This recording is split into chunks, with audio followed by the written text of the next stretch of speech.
un gobierno en donde marcó con claridad que el equilibrio fiscal de ninguna manera es negociable, incluso padeciendo algún costo político, tanto en el tema de las jubilaciones y sobre todo con el tema universitario, donde claramente hubo dos manifestaciones muy grandes en las calles, más allá del uso político de algunos sectores, también creo que paga un costo político, sin embargo se mantiene de alguna manera firme.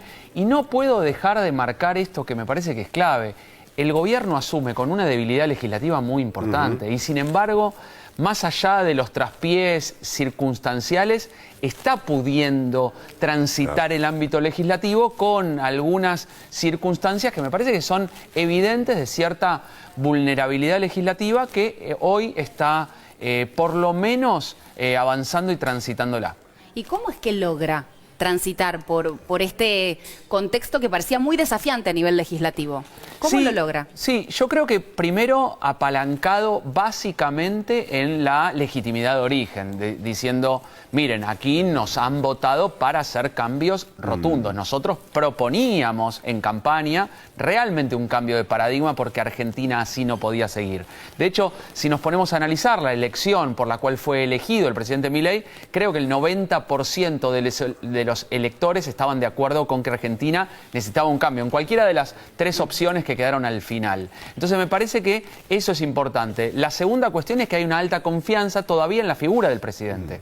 Sobre todo basado en que es un outsider, un diferente, alguien que viene de afuera, por momentos hasta una celebridad, pero que genera todavía cierta confianza basado en un futuro esperanzador y en un pasado que realmente, según la visión de quienes lo votaron, era peor. Entonces me parece que por ese lado es donde construye la narrativa y por qué logra ciertos apoyos y deja, y esta es la consecuencia de estas dos cuestiones iniciales, y deja a la oposición, sea moderada, vehemente, como lo quieras llamar, en un dilema siempre complicado. O apoyan el cambio o están en contra del cambio. Claro.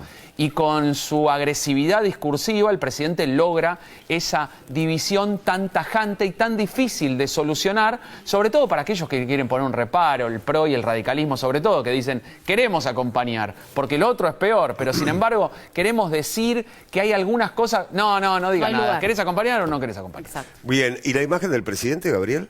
Bueno, como decía, yo creo que todavía apalancado, basado en la fortaleza de origen, de una legitimidad fuerte en cuanto a la diferencia que sacó con otras, con el Frente de Todos o Unión por la Patria en su momento, basado en que es un distinto, un disruptivo, un provocador, preservándose de algún modo en que no es un político tradicional, eso todavía le suma. Por supuesto que de acuerdo a circunstancias de económicas, de miedo al desempleo, de complicaciones en cuanto a temas de seguridad, en cuanto a que no pudo de alguna manera reactivar la economía como lo prometió en campaña, probablemente en ese contexto la pérdida de algunos puntos de imágenes pueden ser natural mirando la película completa. Sin embargo, uno podría decir todavía sigue siendo un dirigente con más imagen positiva. Y déjame que te agregue una cosa. Sí, claro. La política la tenemos que ver como un sistema. Un sistema en donde hay distintos dirigentes y liderazgos. Una política que se está reordenando en base a un desorden realmente muy complicado. Fragmentación, crisis de liderazgo, crisis de representación. Y en ese contexto, el presidente sobre todo saca una ventaja relativa con los otros líderes de otros partidos. Bueno, en ese sentido podemos hablar de, vos recién decías, como quieras llamar a la oposición, ya sea moderada o contundente. ¿Cómo ves a la oposición, principalmente al peronismo, con la reaparición de Cristina, su deseo ahora de candidatearse para el PJ? ¿Cuál es tu opinión? Bueno, me parece que hay un retorno a ciertos orígenes tratando de buscar alguna estabilidad, certeza y certidumbre para poder sobrevivir. Uno diría, la Libertad va a ser un partido que tiende a crecer en las elecciones de 2025 con aspiraciones de 2027. Hoy. ¿Por qué? Bueno, porque el escenario estaba dividido en dos y se dividió en tres. Básicamente la torta, que era 50 y 50, 40 y 60, se ha transformado en 3 tercios.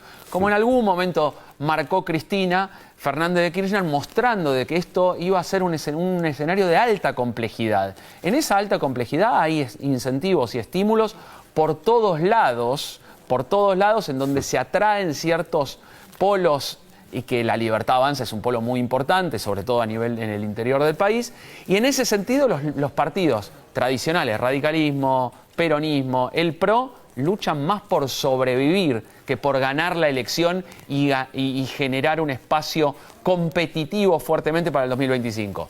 En esa lógica de supervivencia hay objetivos diferentes.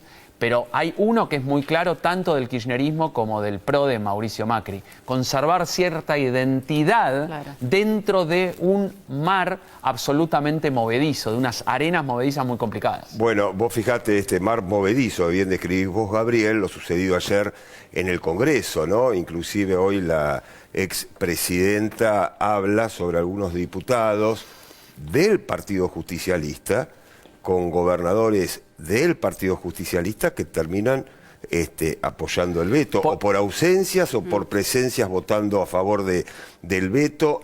Digo, eso también es una cuestión a tener en cuenta dentro del propio Partido Justicialista. Por eso digo que al dividirse en tercios el escenario, hay un imán de la Libertad Avanza, del Gobierno Nacional, del presidente, a tentar por distintas razones a distintos funcionarios, legisladores, gobernadores, etcétera, hacia apoyar cierto cambio votado por la Libertad Avanza. Ahora, también déjame que me ponga en 2025, en formato federal, y en el incentivo cuando se le decía al presidente Milei por qué no negocia con los gobernadores. Le decían, ¿por qué no hace esto?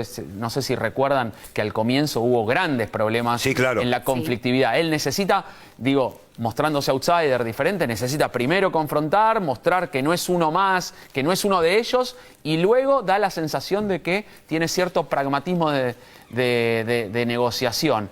Yo tengo Bueno, acordate lo que pasó, Gabriel, en la primera votación de la primera ley bases. Ni hablar, a eso te referís, y el conflicto con Nacho Torres. Bueno, claro.